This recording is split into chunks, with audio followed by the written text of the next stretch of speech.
I've been a financial advisor now for over 15 years, and of all the client meetings I've had, there are only a handful that just truly stand out that I don't forget. And it's those client meetings that it's almost like you're a part of the story, like that, as if you were there, like you can feel the pain that the client is going through. In this particular appointment that I had, I just remember that it was this sheet of paper that had the client had the sheet of paper and just known to spend 5 minutes understanding what this is all about, it would have saved them $80,000. Yes, that's right, $80,000. And it's not like this piece of paper is something that takes an eternity to figure out. Like I said, it takes 5 minutes just to double check. And yet, 5 minutes of not finding out what this piece of paper does cost them $80,000. So what is this piece of paper and how could it have been avoided? That's what we're gonna find out today.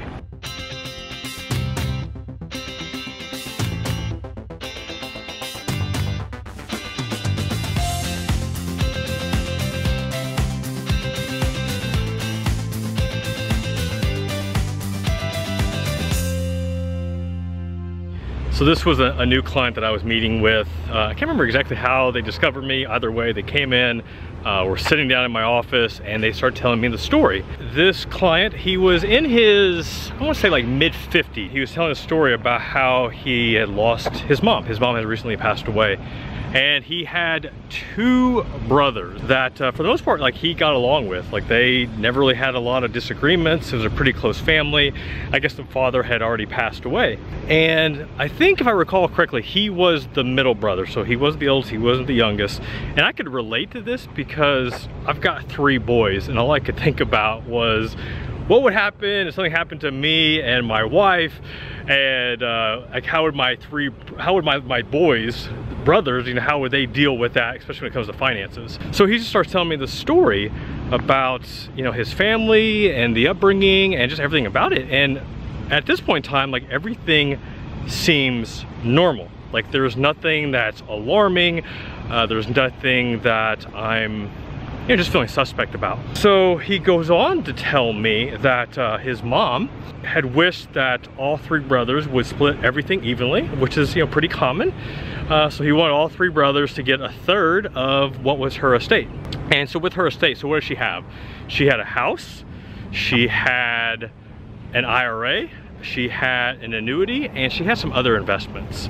She had a will, so she'd taken everything care of. She had a will set up. So she thought that she had done everything right. And in this will, she had set it up to where the oldest brother was the executor. So that basically what that means is that when she passes, you kind of have to have somebody in charge of the estate to kind of go through all the paperwork and just to take care of everything. So that's how she had set it up. And once again, like, at this point in time, like, there's nothing about what he shared that is to be alarmed. So, like, what's this one sheet of paper I'm talking about, and how in the world did this guy lose $80,000? Well, this is where the story takes a turn. So as he is, like I said, telling me the story about everything, if you recall what I was talking about, what did the mom had? She had an IRA, she had some investments, she had the house, she also had an annuity. And even though the mom had set it up to where in her will that every son, every brother would get 1/3 of her entire estate, what the mom didn't realize was this: that an annuity and an IRA, how those are set up, they have their own beneficiary forms. So they have, on a beneficiary form, you write who you want to get the investment. So in the case of the annuity, do you want all 3 brothers to get it? Do you want 1 brother to get it? As I mentioned, in her will, she had set it up to where the oldest son was the executor of the estate. So in the annuity, what she didn't realize was, just because in the will, the son was the executor of the estate, but each brother got 1/3, on the annuity, the only beneficiary that she had listed was the oldest brother. She didn't list the other 2 sons because she thought the will would take care of that. Well, unfortunately, what she didn't realize is that it didn't. The annuity all went to the oldest brother. Now, you would hope or think or believe that since the oldest brother knew his mom's intent and that she wanted all three brothers to share equally, that he would have done the right thing and split it up. But he didn't. And that's when I'm sitting there in the office with my jaw open like this when he tells me what the brother did.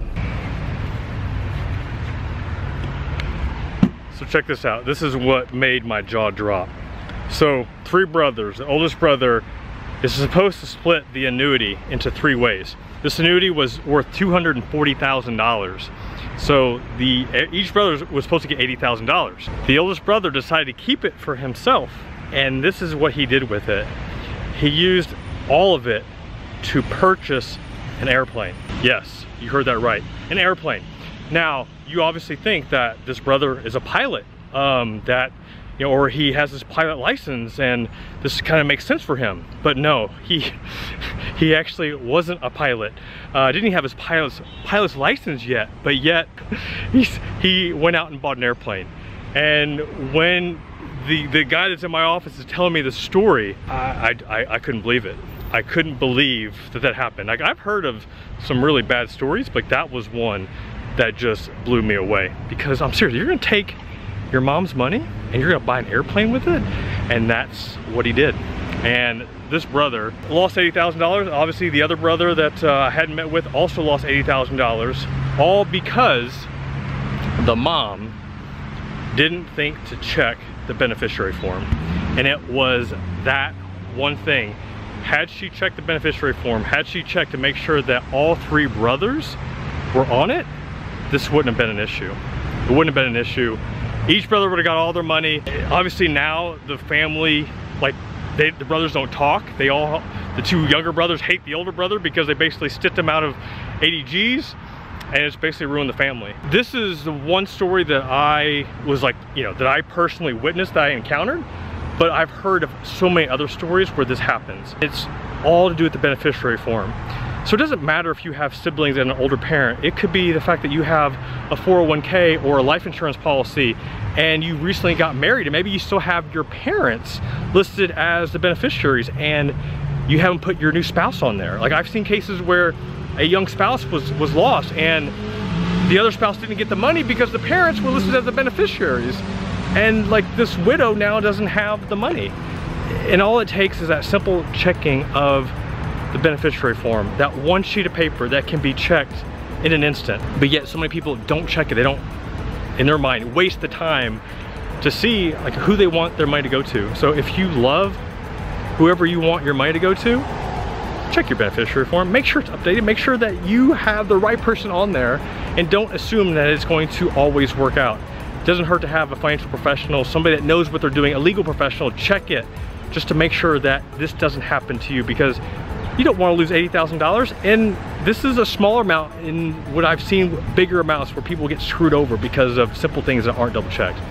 All right, this is Jeff Rose reminding you that don't screw yourself. Check your beneficiary form.